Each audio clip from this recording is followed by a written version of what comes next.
is CBS 11 News Now. It's News Now, our digital update. Good morning, I'm Karen Borda. A retired Fort Worth ISD teacher is going to be among those attending President Trump's first State of the Union address tonight. I am just elated that my congressman invited me. He remembered the work that I have done. That's because Charmian Johnson Polk's congressman is also one of her former students, Mark Vesey. Johnson Polk is a Democrat and hasn't agreed with everything President Trump has said during his first year in office, but she says she plans to keep an open mind about tonight's address and hopes the president will deliver a message of unity. Fast-moving grass fires have become all too common in North Texas this month, and there is another threat for fires today. CBS 11's Brittany Jeffers is working on that story. Last week, more than 2,000 acres burned in those grass fires in Parker County. I just spoke with the fire chief, and he says today crews are preparing for that elevated fire risk. He says that they're going to have more people on staff just in case they're needed, but he said they can't stress it enough, encouraging folks to please not burn anything outdoors and to be mindful that if you see a fire, to report it immediately. Here in Parker County, I'm Brittany Jeffers, CBS 11 News.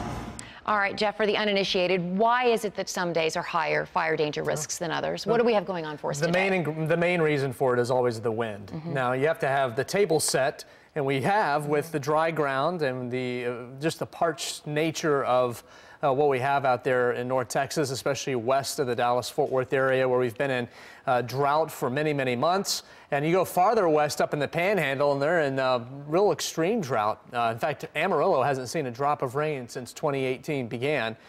So we have the low relative humidity, the dry ground, and the strong winds, and that's why you get these high fire danger days. This time of year especially, this is wildfire season because we have the dormant grasses.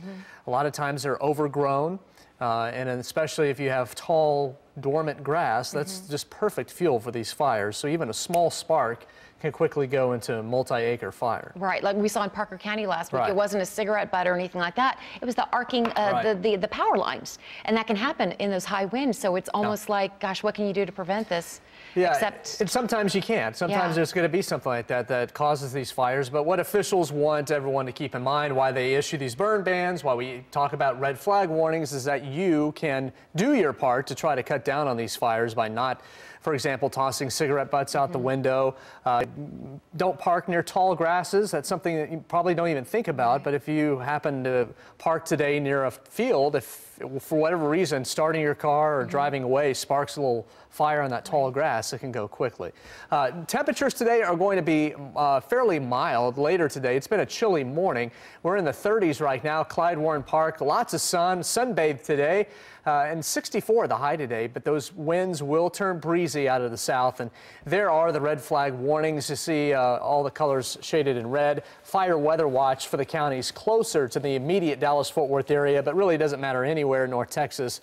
The fire risk is rather high for today. So we just, definitely want to keep that in mind. And also a good reminder, as Brittany's been talking about all throughout the morning, if you smell smoke, either in your neighborhood or if you're out and about, or if you even see a small fire somewhere, go ahead and call law enforcement, fire department, just to make sure they know about it. And if they don't, your call may help get them out there as fast as they can to help contain that fire before it gets out of control. Exactly, because a small clap fire can quickly become a big fire. And this is something that other people are going to be talking about today.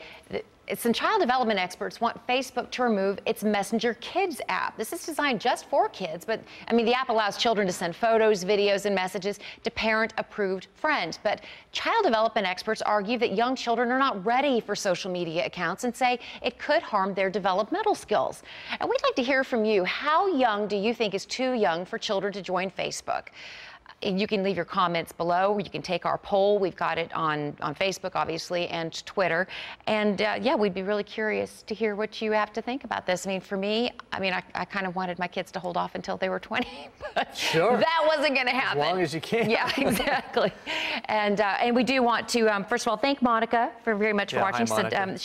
You and I are her favorite people, apparently. Love Thank that. you so much, Monica. And also Teresa and Lola. She wanted us to give her a shout out. She says that she watches this all the time. Howdy. So thank Glad you to very have you much. here. Yeah.